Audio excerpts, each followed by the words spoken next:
Olá, gente, boa tarde. Eu sou o Júnior Salles, sou aluno da Faculdade Estácio e eu curso Filosofia na faculdade, licenciatura plena. E irei neste momento gravar um vídeo de um trabalho que é chamado de PCC, Prática de Componente Curricular, da disciplina de Filosofia da Educação. E o tema proposto é sobre a educação existente nas salas de aula, ou seja, o processo de ensino existente nas salas de aula. E para isso foi nos dado uma incumbência é essa, de fazer uma entrevista com o professor. Foi também nos dado algumas perguntas, para que assim nós pudéssemos estar passando para o entrevistado. Estou aqui agora para falar sobre essa importante entrevista que fora feita e responder as perguntas que foram sugeridas pela faculdade, isto é, pelo professor da disciplina, de acordo com as respostas do professor que for entrevistado. E em harmonia eu tentarei aqui também fazer aqui, um vínculo das respostas também com os pensamentos dos grandes filósofos, que de uma certa forma contribuíram também para a educação do presente século, a educação contemporânea e assim sucessivamente.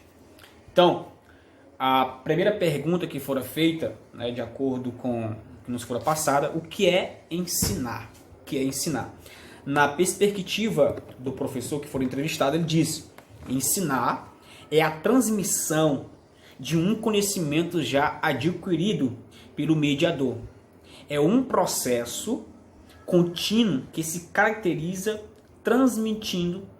quando transmitido de pessoa para pessoa. Então percebe que ensinar é uma transmissão de um conhecimento. Ou seja, quando há um ensino, não é só o professor que aprende, aliás, ensina.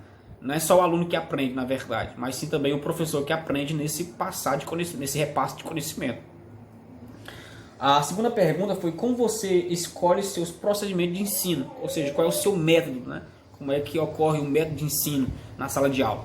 Segundo esse professor, ele disse: os procedimentos de ensino são escolhidos baseado na condição da minha clientela, isto é, do público, dos alunos. Ou seja, é preciso ter conhecimento das características do conhecimento de cada estudante, condição financeira, comportamento, diferença racial, etnia, sexo, para planejar como deve ser ensinado. Então, aqui você percebe que o método usado por esse professor está vinculado ao estado social desse indivíduo, isto é, do aluno, a forma, o sexo, a etnia, a crença, a classe em que o mesmo está inserido. A terceira pergunta é: você se baseia em qual teórico, Ou seja, se você tem algum teórico referencial. E ele disse que ele se baseava em Mário Sérgio Cortella, por ter uma pedagogia muito interessante voltada às práticas da educação. Ainda segundo o professor, por que ele se baseia neste autor maravilhoso, Mário Sérgio Cortella, um grande profícuo filósofo, como também um grande contribuinte para a educação no nosso país?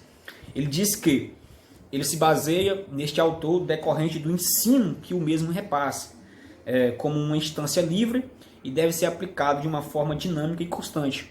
Não podemos parar, porque o ensino é inacabável e deve ser transmitido por quem realmente gosta de ensinar. Então essa é a ideia que o Mário Sérgio Cortella repassa e que este professor adota e abraça esse tal método, muito importante. A outra pergunta que fora feita para o professor foi essa: como acontecem suas relações, Como acontecem suas relações interpessoais em sua sala de aula? Como é que acontece, a relação do professor dentro da sala de aula? Segundo o professor que for entrevistado, ele disse: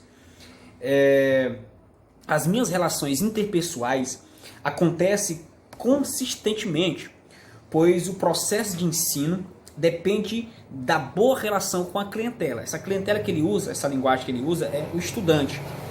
Se você tem um relacionamento saudável com seus alunos, a aprendizagem fluirá, ou o aprendizado fluirá.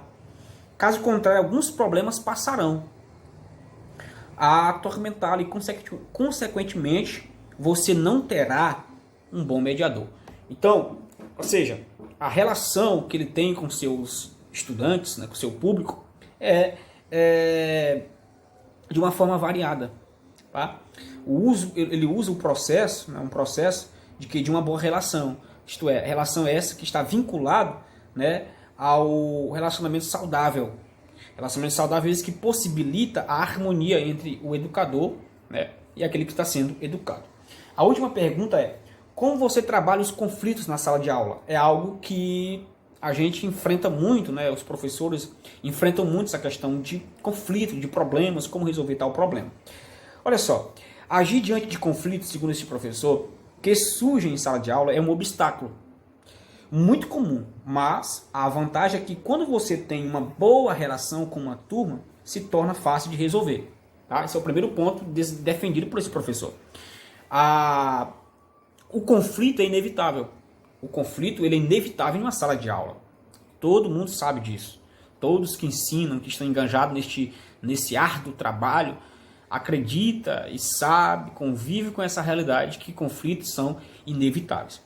Mas qual é o caminho mais propício, mais viável, mais plausível para que se possa ter, de uma certa forma, uma minimização desses conflitos existentes numa sala de aula? Faz-se necessário o educador ter uma relação íntima, harmônica com o educando, né?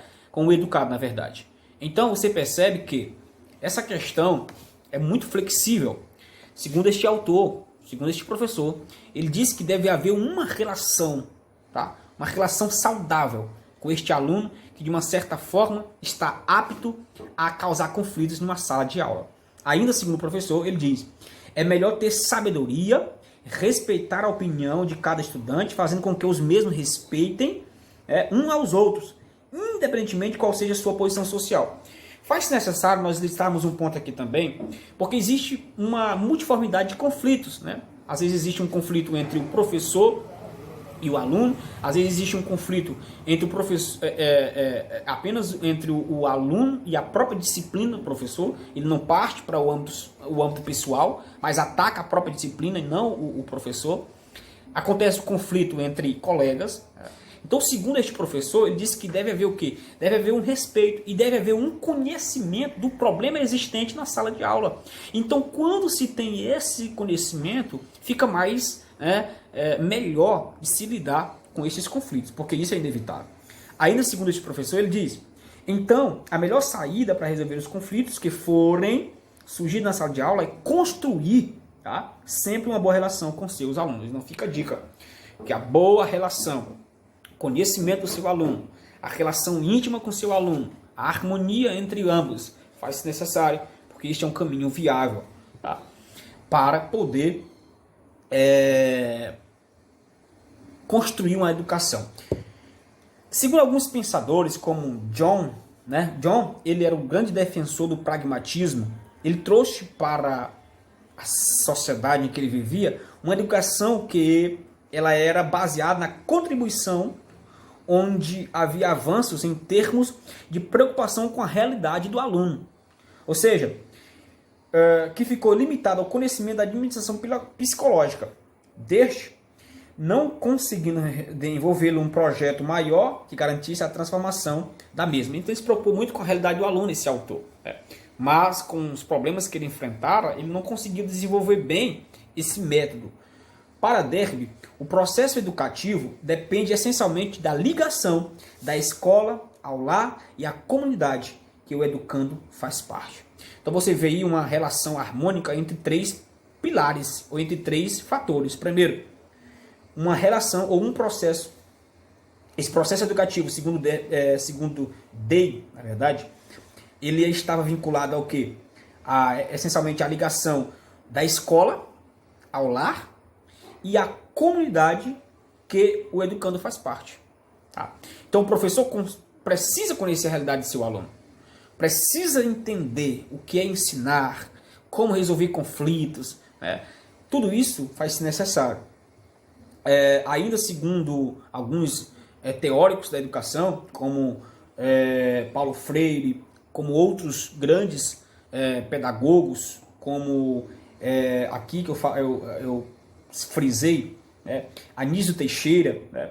Que ele trouxe, né, a nova versão trazida para o Brasil através do educador Anísio Teixeira, que foi seu admirador nos Estados Unidos, aluno de Derby. Então, o universo educacional de Anísio Teixeira aponta para uma íntima relação entre a escola e a sociedade, o que traz como consequência a concepção de uma escola ativa e baseada na ciência e na democracia do trabalho. Então, você percebe que tudo deve haver uma harmonia, né, entre o educando, né, e aquele educado, para que isso possa haver, de uma certa forma, uma solidificação do ensino.